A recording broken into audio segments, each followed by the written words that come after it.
여러분은 혹시 업보라는 말을 믿으시나요?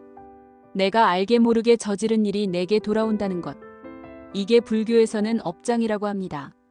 오늘은 그 업장을 안고 태어난 한 소년의 이야기를 들려드릴게요. 조용한 산골마을 경상도 거창, 고원사라는 작은 절 밑마을에서 태어난 아이 유복. 이 아이는 태어나는 순간부터 이미 남들과 달랐습니다. 그해 여름은 유난히도 무더웠습니다. 숨이 턱턱 막히는 장마철, 마을 작은 초가집에서 아기 울음소리가 들려왔습니다. 으아 으아. 갓난아이가 태어났다는 소식에 동네 아낙들이 하나둘 달려왔죠. 그런데 아이를 본 순간 모두 눈을 크게 뜨고 손으로 입을 틀어막았습니다. 아이고 세상에 저게 사람이가. 유복이는 태어나자마자 팔과 다리는 분명 사람의 살결이었는데 배와 허리, 등줄기를 따라서는 마치 뱀 비늘 같은 무늬가 촘촘히 박혀 있었습니다. 피부는 얼룩덜룩했고 비늘처럼 반짝였습니다. 한 할머니는 놀란 눈으로 중얼거렸습니다. 어쩌면 뱀을 낳았다고 소문나겠다. 아이고 저 팔자야. 만약 여러분이라면 어떨까요? 자신의 아이가 갓 태어난 아기가 저런 모습으로 세상에 나왔다면. 유복이의 어머니는 정신을 잃은 채 쓰러졌다 깨어나길 여러 번. 아기의 얼굴을 보기도 두려워 품에 안아보려 해도 눈물이 쏟아졌습니다. 밤마다 어머니는 무너져 내렸습니다. 아이고 내가 무슨 죄를 지었길래 이런 자식을 낳았노. 아기의 울음소리가 밤마다 삭풍처럼 울려 퍼졌습니다. 아이 울음소리를 들을 때마다 마을 사람들은 아이의 운명을 떠올렸습니다. 어미가 무슨 큰 죄를 지어서 저런 아이를 낳았을꼬. 그 소문은 삽시간에 온 마을로 퍼졌습니다. 그렇게 밤을 지새우던 어느 날이었습니다. 유복이의 어머니는 부엌 한켠에 앉아 굳은 손으로 두 무릎을 붙잡고 있었습니다. 그때 머릿속으로 스멀스멀 떠오르는 기억 하나. 그래 그 일이었다. 그 일은 유복이를 임신하기 훨씬 전 젊었을 적 일이었습니다. 그해 여름도 유난히 더웠습니다. 어머니는 작은 밭에서 산나물을 캐다가 들여와 끓는 물에 데쳐냈습니다. 나무를 건져낸 뒤 남은 뜨거운 물을 버리려다 무심코 울타리 밑으로 쏟아부었습니다. 펄펄 끓는 물은 초록잎 사이로 흘러내렸고 그 아래 숨어있던 큰 구렁이 한 마리가 퉁 소리를 내며 몸부림을 치기 시작했습니다. 아, 저런.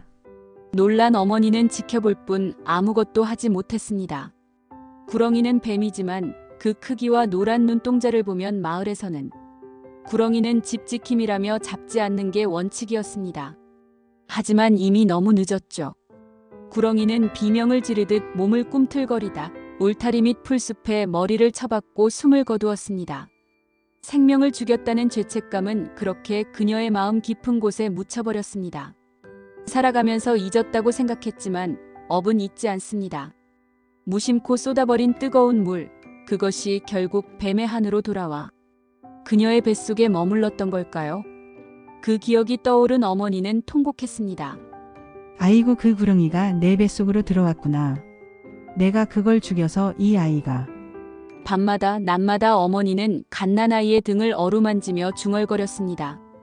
미안하다 미안하다. 내가 무슨 죄가 있노. 다 내 죄지. 그러나 비늘은 사라지지 않았습니다. 유복이가 겨우 걸음마를 시작할 무렵부터 마을 아이들은 그를 둘러싸고 놀리기 시작했습니다. 야, 내 등 좀 보여줘라. 저 놈은 뱀새끼다. 헤헤. 누구 하나 그를 친구로 받아주지 않았습니다. 장에 가면 마을 잔칫날이면 늘 아이들이 몰려와 유복이를 구경했습니다. 엄마, 쟤 왜 저래? 어른들은 말렸지만 그 말림은 금방 잊혔습니다. 놀림은 점점 더 거세졌습니다. 유복이의 어머니는 아이를 등에 업고 시장길을 지나갈 때마다 가시방석에 앉은 듯한 기분이었습니다. 엄마, 나는 왜 이렇게 태어났어? 아가야 내 잘못 아니다. 엄마가 미안하다. 다른 애들은 나랑 안 놀아줘. 나만 이상하대. 그래도 너는 착해야 된다. 나쁜 맘 가지면 안 된다. 우리 뱀님이 화내신다. 여러분도 혹시 이런 경험 있으신가요? 겉모습 하나 다르다는 이유로 놀림받아 본 적. 아무 잘못 없는데도 손가락질 받았던 기억. 어릴 적 상처는 자라서도 마음속에 비늘처럼 남아 있습니다. 유복이는 자라면서도 점점 더 말을 아꼈습니다. 마을 어귀에만 서면 애들이 소리를 지르고 돌을 던졌습니다. 그럴 때마다 그는 오히려 돌을 주워 담았습니다. 이 돌로 담장이라도 쌓아야겠다. 그에게 친구는 없었지만 대신 마음속에는 묵묵한 다짐이 있었습니다. 그렇게 유복이가 12살 무렵이었습니다. 마을로 탁발을 다니던 고원사 스님 한 분이 유복이를 본 날이었습니다. 아이들이 빙 둘러싸고 유복이의 등짝을 잡아당기고 놀리고 있었습니다. 뱀 껍데기 좀 뜯어보자. 그때였습니다. 스님이 조용히 다가와 아이들을 물리쳤습니다. 얘들아, 가거라. 이 아이도 부처님의 자식이다. 아이들은 스님의 긴 소매자락을 보자마자 허겁지겁 도망갔습니다. 스님은 유복이에게 물었습니다. 얘야, 이름이 뭐냐? 유복입니다. 스님, 너는 왜 가만히 있었느냐? 저 원래 이래서요. 괜찮습니다. 스님은 유복이의 등을 살며시 어루만졌습니다. 너는 죄가 없구나. 이제부터 절로 올라오너라. 그날 이후 유복이는 절에서 머슴살이를 시작했습니다. 법당을 쓸고 마당을 쓸고 장작을 패고 겨울이면 방마다 불을 지폈습니다. 절에 오는 누구라도 불편하지 않도록 그는 자기 몸을 다 바쳤습니다. 그러나 절에 오는 신도들은 곱게 보지 않았습니다. 스님, 하필 왜 저런 아이를 두셨어요? 흉측해서 불공도 못 드리겠어요. 스님은 그럴 때마다 빙그레 웃었습니다. 선한 공덕을 쌓아서 업장을 멸하려 함이지요. 스님은 알았습니다. 유복이가 지닌 업은 스스로 닦아야 한다는 것을. 남들이 뭐라 해도 선한 공덕을 쌓으면 그것이 업장을 조금씩 씻어내준다는 걸요. 그렇게 몇 해가 더 지났습니다. 유복이는 마을 밑 산길로 나무를 하러 다니며 홀어머니도 부양하고 절에도 쌀을 날랐습니다. 절에 오는 손님들 발에 먼지라도 묻을까. 매일같이 법당 앞 돌계단을 쓸었습니다. 그런 유복이를 보고 처음엔 피하던 사람들도 조금씩 변하기 시작했습니다. 어느 겨울날 눈보라가 휘몰아치는 날이었습니다. 한 노파가 절에 올라오다 눈길에 미끄러져 넘어졌습니다. 유복이는 지게를 던져두고 노파를 등에 업었습니다. 할머니 괜찮으십니까? 노파는 눈물이 핑 돌았습니다. 아이고 니는 니 같은 아가가 내를. 그날 이후 그 노파는 동네에 소문을 내기 시작했습니다. 그 뱀머슴이라 하던 유복이 그 아이가 날 살렸다 아이가. 사람의 마음은 참 간사합니다. 흉측하다고 피하던 사람도 작은 선행 하나에 그 마음이 풀립니다. 업장 소멸은 거창한 게 아닙니다. 누군가에게 작은 도움이 되어주는 그 순간부터 시작됩니다. 이제 유복이는 오늘도 그 절마당을 쓸고 있습니다. 홀어머니의 등을 두드리며 말합니다. 어머니 걱정 마십시오. 저는 괜찮습니다. 그리고 그 구렁이가 극락왕생하길 매일 기도합니다. 자신의 업을 씻기 위해, 자신의 삶을 스스로 밝혀가기 위해. 혹시 여러분은 어떻습니까? 우리는 오늘도 알게 모르게 업을 지으며 삽니다. 무심코 던진 말 한마디가 누군가에게 비늘이 됩니다. 때론 나도 누군가의 놀림감이 되기도 하지요. 하지만 그 업을 씻는 방법은 아주 간단합니다. 작은 선행 하나, 작은 말 한마디, 작은 웃음 하나, 업보에 울지 않고 공덕에 웃는 삶. 그게 바로 유복이가 우리에게 남겨준 이야기입니다. 여러분도 오늘 하루 마음의 비늘 하나 벗겨보시지 않겠습니까?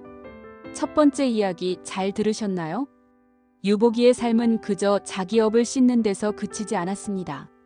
그의 작은 선행 하나가 어느새 사람들의 마음을 바꿨고 그 변화는 또 다른 기적을 만들었습니다.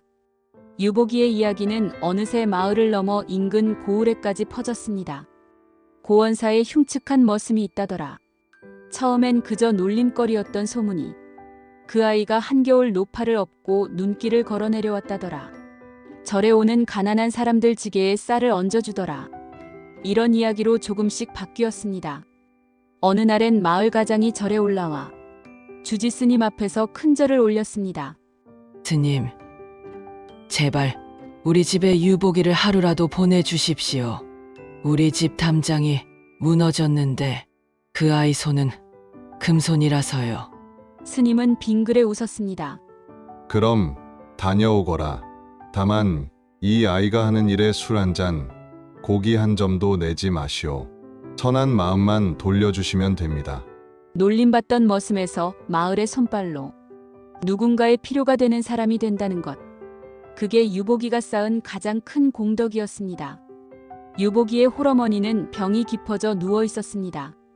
가난과 서름 속에서도 아들은 절에 올라가 더 많은 일을 하고 밤이면 쌀 한 대박이라도 지게에 얹어오곤 했습니다. 엄마 잡숴요. 이거 스님이 주셨습니다. 어머니는 아들의 얼굴을 바라보다가 눈물을 쏟았습니다.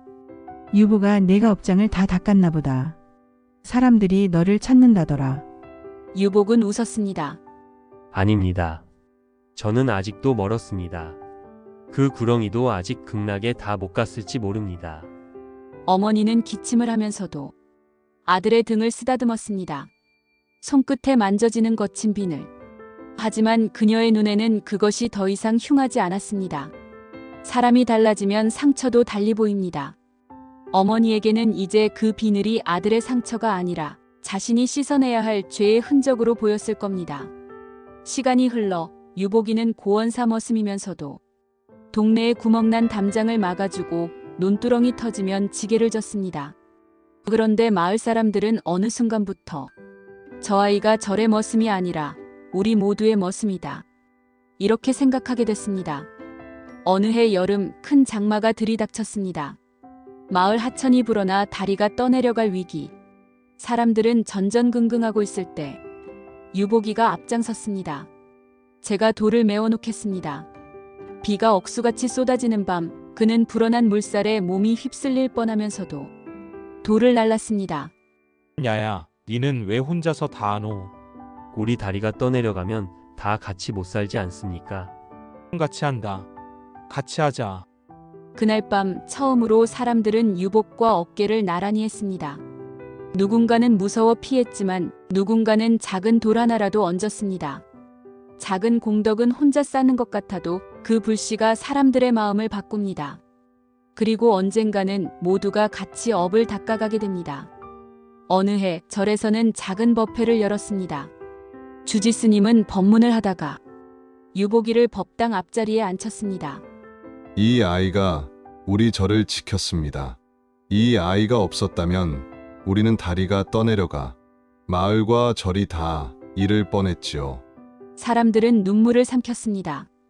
스님은 사람들에게 물었습니다.